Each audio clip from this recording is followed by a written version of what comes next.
पति, पत्नी और नौकरानी। शीतल और अभिमन्यु की शादी को 5 साल हो चुके थे, लेकिन अभी तक उनका कोई बच्चा नहीं हुआ था। इसकी वजह से शीतल और अभिमन्यु परेशान रहते थे, लेकिन उन दोनों से ज्यादा परेशान थी शीतल की सास, यानी अभिमन्यु की माँ जानकी देवी। जानकी देवी चाहती थी कि जल्दी से जल्दी उनकी गोद में पोता या पोती आ जाए, और इसीलिए वो अपनी बहू शीतल को लेकर एक दिन हॉस्पिटल पहुंची। डॉक्टर मैडम, जरा ठीक से चेक करके बताइए ना। कई बड़े बड़े डॉक्टर को दिखाया है, लेकिन मेरी बहू माँ ही नहीं बन पाती। मैंने शीतल को बहुत अच्छे से चेकअप किया है। देखिए, बात यह है कि शीतल के अंदर माँ बनने की कैपेसिटी नहीं है। ये आप क्या कह रही हैं डॉक्टर साहब? कोई तो इलाज होगा ना, कोई दवाई दे दीजिए। देखिए, कुछ प्रॉब्लम ऐसी होती है जिनका कोई ट्रीटमेंट नहीं होता। आई एम सॉरी टू से, लेकिन शीतल कभी माँ नहीं बन सकती, क्योंकि उसके यूट्रस में अंदर से ही कुछ प्रॉब्लम है। घर आने के बाद क्या हुआ माँ? कहाँ लेकर गई थी आप शीतल को? अरे कहाँ लेकर जाती, डॉक्टर मैडम के पास ले गई थी, लेकिन तेरी बीवी तो कभी माँ बन ही नहीं सकती। मम्मी जी, इसमें मेरी क्या गलती? अगर अंदर से कोई प्रॉब्लम है तो उसमें मैं भी कुछ नहीं कर सकती। जानती हूँ, ये बात डॉक्टर के मुंह से सुन चुकी हूँ। अब दोबारा मेरे सामने इस बात का गाना मत गा। अरे माँ, परेशान होने की जरूरत नहीं है, हम सोचते हैं ना कुछ। अरे क्या सोचेगा तू? जब डॉक्टर कह चुका है कि तेरी बीवी माँ नहीं बन सकती, तो बता क्या सोचेगा तू? कहाँ से लाएगा बच्चा?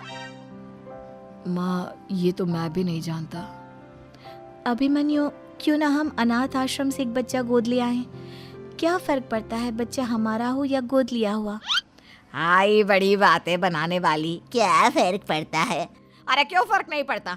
मुझे इस वंश को आगे बढ़ाने के लिए मेरे बेटे का खून चाहिए, किसी दूसरे का नहीं। लेकिन माँ, आप जानती हैं कि ये अब पॉसिबल नहीं है। मैं कुछ नहीं जानती। मैं किसी पराये की औलाद को इस घर में अपना पोता या पोती बन के बढ़ता हुआ नहीं देख सकती। मेरा वंश मेरे बेटे के खून से ही आगे बढ़ेगा। लेकिन मम्मी जी, ऐसा कैसे हो पाएगा? आप अच्छी तरह जानती है ना, मेरा और अभिमन्यु का बच्चा नहीं हो सकता। तो मैं अपने बेटे की दूसरी शादी करवाऊंगी, और अपनी दूसरी बीवी से ये मुझे बच्चा पैदा करके देगा। ये आप क्या कह रही हैं माँ? मैं किसी और से शादी नहीं करने वाला। मेरे रहते हुए आप अभिमन्यु की शादी किसी और से करवाएंगी? मम्मी जी, आप ऐसा कैसे कर सकती हैं? तू बस देखती जा बहू, मैं ऐसा कैसे कर सकती हूँ। कुछ दिनों के बाद, अभिमन्यु, मैंने तेरे लिए लड़की ढूंढ ली है। माँ, मैं आपको कितनी बार समझाऊं, मुझे किसी से शादी नहीं करनी है। पहले मेरी बात सुन। ये जो चमेली है ना, हमारे घर में काम करने आती है, वो तुझसे शादी करने के लिए तैयार है। मम्मी जी, आप अभिमन्यु की शादी एक नौकरानी के साथ करवाएंगी? वो इसलिए क्योंकि चमेली दिखने में बहुत खूबसूरत है, बच्चा भी सुंदर ही होगा। मम्मी जी, लेकिन एक बच्चे के लिए अपने बेटे की शादी नौकरानी के साथ करवाना, क्या ये सही है? अगर अभिमन्यु ने शादी नहीं की ना, तो मैं अपनी जान दे दूंगी। अब देख लो, अगर तुम्हें अपनी माँ की जान प्यारी है तो तुम्हें इस नौकरानी के साथ शादी करनी ही होगी। इस तरह जानकी देवी अपने बेटे अभिमन्यु की शादी नौकरानी चमेली के साथ करवा देती है। कुछ दिनों के बाद, नौकरानी से मालकिन बन के तो मजा आ गया। अब तो मैं इस घर की मालकिन हूँ। देखो, अपने आप को ज्यादा मालकिन समझने की कोशिश मत करो। एक बार तुम्हारा और अभिमन्यु का बच्चा इस दुनिया में आ जाए, उसके बाद तुम इस घर से हमेशा के लिए चली जाना। अरे जाओ जाओ, किसी और के आगे बातें बनाना। एक बच्चा तो पैदा नहीं कर सकी, बढ़िया आई। जाओ जाकर मेरे लिए कॉफी बना कर लाओ। नौकरानी मैं हूँ या तुम? मम्मी जी, देखिए ना शीतल मुझसे किस तरह से बात कर रही है। शीतल, तुम्हें पता है ना चमेली प्रेग्नेंट है, मेरे बेटे के बच्चे की माँ बनने वाली है। वो जैसा कहती है वैसा करो।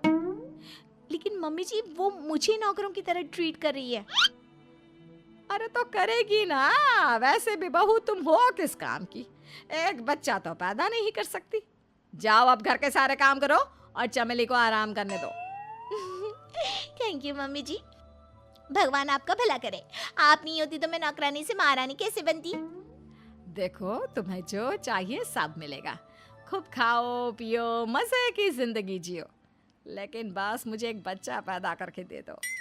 कुछ दिनों के बाद, मम्मी, बच्चे के लिए आपने मेरी शादी चमेली के साथ करवा तो दी, लेकिन दिन और रात का चैन मिट गया है।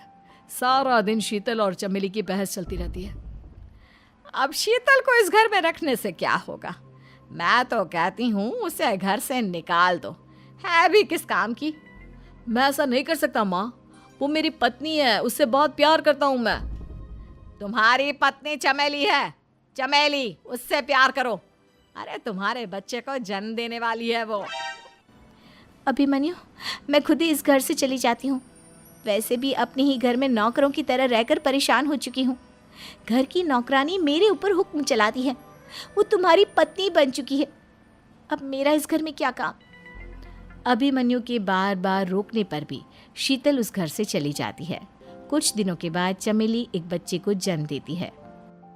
भगवान ने मेरी सुन ली, मेरे बेटे का घर भर गया, उसका अपना बच्चा इस दुनिया में आ गया। मम्मी जी, बच्चे को हाथ लगाने से पहले मेरी एक शर्त तो सुन लो।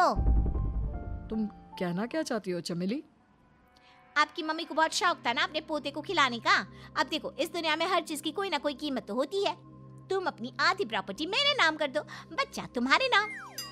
अरे लेकिन मैंने अपने बेटे से तुम्हारी शादी करवाई है, अब ये सौदेबाजी कहाँ से आ गई? जो औरत अपनी बहू को घर से निकाल कर एक नौकरानी के साथ अपने बेटे की शादी करवा दे, वो तो सौदेबाजी कर ही सकती है ना। उसका कैसे भरोसा कर सकते हैं?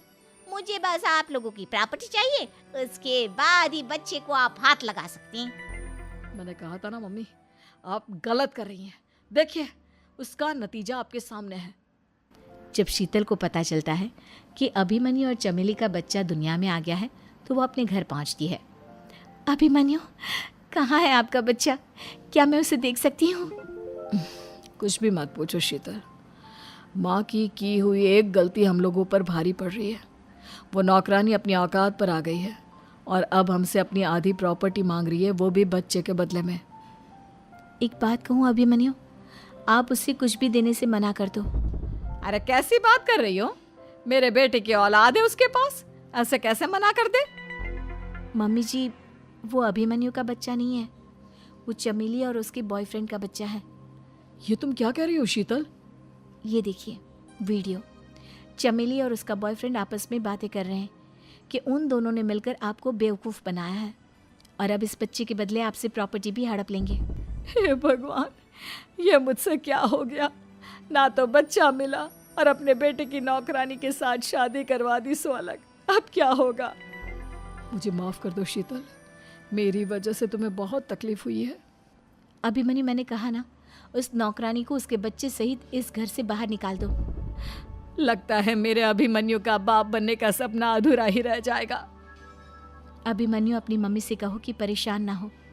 आपको याद है एक बार हम एक IVF सेंटर गए थे, मैंने फिर से वहाँ जाकर बात की थी और आपको पता है इस बार मैं प्रेग्नेंट हूँ, क्योंकि हमने वहाँ पर प्रोसीजर करवाया था जिसकी वजह से मैं प्रेग्नेंट हो गई थी और इस बात का पता मुझे बस कुछ महीने पहले ही लगा है। हमारा बच्चा इस दुनिया में आने वाला है अभिमन्यु। मुझे माफ कर दो शीतल बहू, मुझसे बहुत बड़ी गलती हो गई।